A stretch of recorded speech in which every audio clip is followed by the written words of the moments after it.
The secret to getting into Oxbridge is you've got to want it yourself. You know, you can't want it because mum and dad want you to do it, or because the school wants to do it, or because an older brother or sister went there. Are you an independent thinker? You've got to show them that's the case. And the people who come to the weekend and get the most out of it are the people who are really engaged. The people who don't do so well are the people who think we're just going to give them everything on a plate and we're kind of almost going to do their interview for them. They've got to bring the energy and the motivation to crack the Oxbridge application process.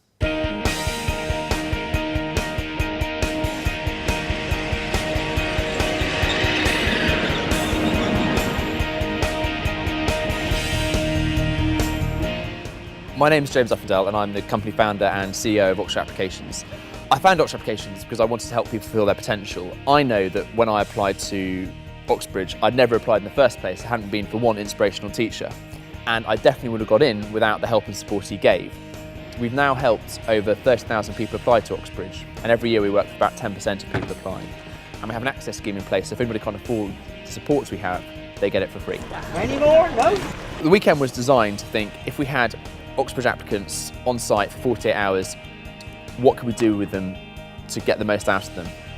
Okay, I'm now going to run you through the weekend and how you're going to benefit from being here for the next 48 hours.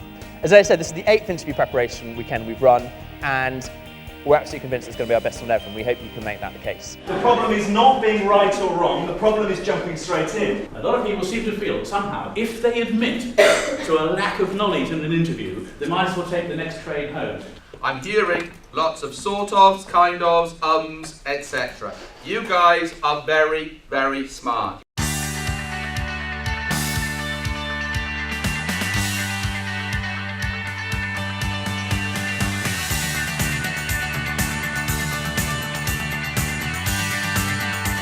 Oxford and Cambridge are elitist universities. They're for the intellectual elite. They're totally open, they're totally meritocratic, they take the best candidates they can find, they have an open application system. The problem is that when people apply, they often don't prepare themselves as well as they could do, and they go into the interview situation and they don't communicate and get that intelligence across. The great thing about all the students we work with is if they don't go to Oxford, they still go to the other elite universities in the UK, so the other Russell Group institutions. So, tell me about yourself. Rabbit, headlight, roadkill. Okay, so these stories can act as a safety net. Gwyn is the only non-Oxbridge graduate we work with at Oxbridge Applications. He is absolutely fantastic. He specialises in making students think about themselves, developing their own self-consciousness, and getting them to perform when they go into the interview. And not in a way that they are programmed or they're thinking, oh, I've got to do this, this, and this, in a way that they start to realise about themselves and how they interact with other people and how they come across and how they project themselves. He gets them thinking about that, and I think that's why he's so valuable. How has speaking another language helped you in your understanding of literature? When speaking German, one has to plan. Anyone speaking German has to plan ahead a lot more. We're being made aware of how other people will perceive us in an interview. I think that's what the central focus of this is.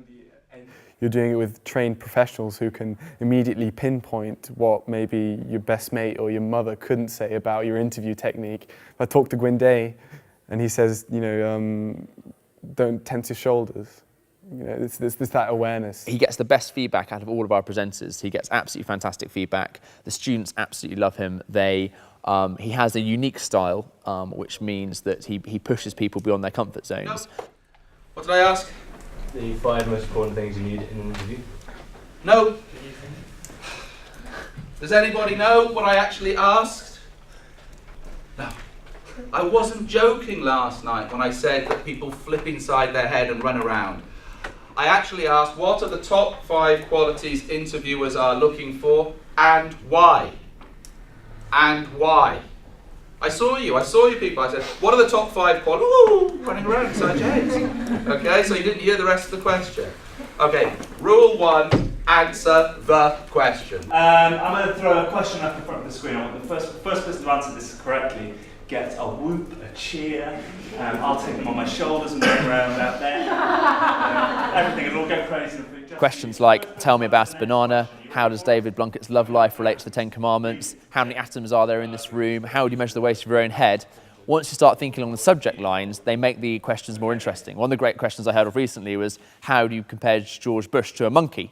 Which obviously seems a bit ridiculous, but actually obviously that's about DNA, and it was a human science interview. So the questions are fair, they're challenging, and they're looking for the independent thinkers. I cast my eye around the room, and I see in front of me 60 odd, very odd, expectant faces. And I say to myself, I wonder what some of these faces are expecting. I'm wondering whether there are people here who are hoping that at the end of a day like today, and listening to an old fogey like me, it means that they can go home, sit in their armchair, relax, and say to themselves, that's it, I don't need to lift a finger again, because I now know everything there is to know about entrance to university.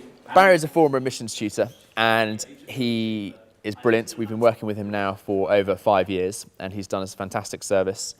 He's an interesting character because he kind of walks on. I think some of the students are thinking, who's this person? He's slightly older. Is he going to be boring? Actually, he gives us a fantastic, engaging examples, and really can interact with the students, and they find it reassuring to know that actually admissions students aren't going to be scary. They are totally fair. They're looking for intellect, and how these students can get their intellect across is absolute key. And one of the ways in which they express their insanity is that they believe that the subject they've chosen for academic study is the only thing that matters in the whole wide world. It's what makes the world go round. It's the secret of the universe. And they can't understand why everybody else isn't doing it. So if they, for answer, are Egyptologists, that's it. Egyptology is the answer. And they think about it morning, noon and night, every day, 7 days a week, 52 weeks of the year.